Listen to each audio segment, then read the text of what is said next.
En tiedä. Ennen oli vaan jotenkin niin oikea.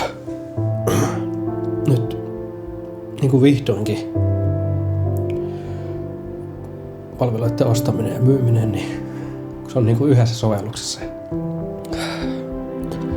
En tiedä, menneekö tää läpi johon.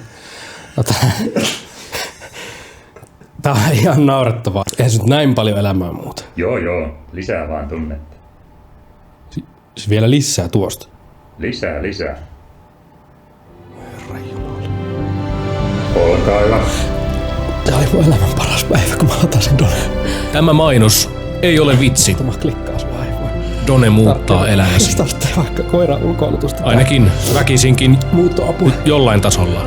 Se on hienoa. Kätevöittää. Onhan se nyt helpompi puhelinsovelluksesta hankkia palvelut. Ja voi myös myydä. Että helpompi. Lata Done.